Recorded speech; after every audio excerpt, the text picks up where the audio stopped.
দেখতে থাকুন Bengal news live, আপনার ঘরের চ্যানেল, আপনার মনের চ্যানেল। তৃণমূল কংগ্রেসের দলীয় পতাকা, ফ্লেক্স, ব্যানার ছিঁড়ে ফেলে দেওয়ার অভিযোগ উঠল দুষ্কৃতীদের বিরুদ্ধে। এই ঘটনার পরিপ্রেক্ষিতে শনিবার সকালে আরামবাগ বিধায়ক কৃষ্ণচন্দ্র সাঁতরা সহ অন্যান্য তৃণমূলের নেতৃত্ব কর্মীরা আরামবাগ থানায় লিখিত অভিযোগ দায়ের করেন। এ প্রসঙ্গে আরামবাগ বিধায়ক কি বলছেন আমরা তা শুনে নেব। Bureau report, Bengal news live, Arambagh.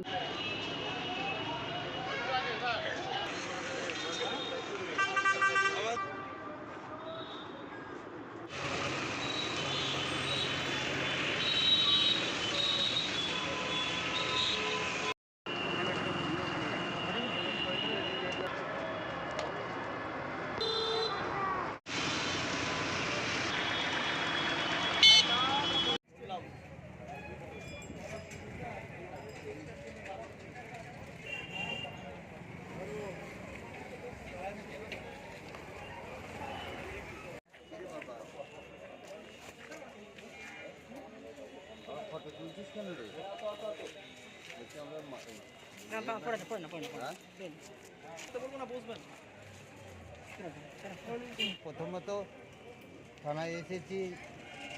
গতকাল আমাদের যে অনুষ্ঠান হয়েছিল নিমতলা আইনটিটিউসির পক্ষ থেকে একটা, ওখানে প্রত্যেক বছর এক বছরও আমরা 1 জানুয়ারি দলের প্রতিষ্ঠা দিবস পালন করেছিলাম।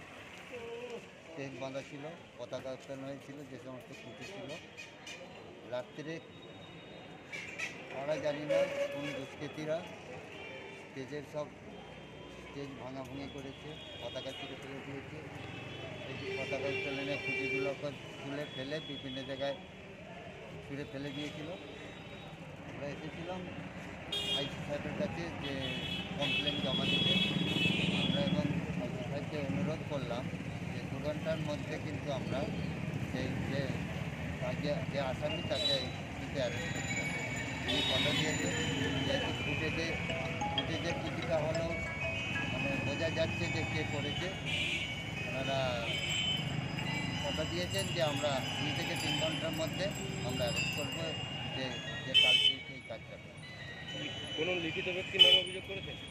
এখন ভাই লিখিত ব্যক্তির উপর করি না, কিন্তু আমরা তো 10 বছর এসেছি, আপনারাও 10 বছর ধরে সাংবাদিকতা করছেন। কখনো দেখেছেন যে আমরা কারো পতাকা ছিঁড়ে দিয়েছি? কিন্তু আমাদের পতাকা কেন ছিনতে সেইটা বুঝতে পারছি না। আমি তো ভাববো যে যারা রব তুলেছে, আওয়াজ তুলেছে যে পশ্চিমবাংলা কী বলে আইন শৃঙ্খলা অবনতি হয়েছে, আমি তো বলবো যে তারাই এটাকে প্রমাণ করার জন্য বলতে চাইছে যে দেখুন কীভাবে আইন শৃঙ্খলার অবনতি হয়েছে, যেখানে পতাকা ছিঁড়ে ফেলে দিচ্ছে, সেখানে আসামি ধরা পড়ছে। কারা ছিঁড়েছে বলে মনে হচ্ছে? হ্যাঁ, কারা ছিঁড়েছে বলে মনে হচ্ছে আপনাদের? ওটা জানি না ভাই, ওটা টিভি ফুটেজে দেখা যাচ্ছে। আমরা প্রশাসনকে বললাম, ওনারা বলছেন ঠিক আছে, আমরা ভালো করে তদন্ত করে দেখে উপযুক্ত যে ব্যক্তি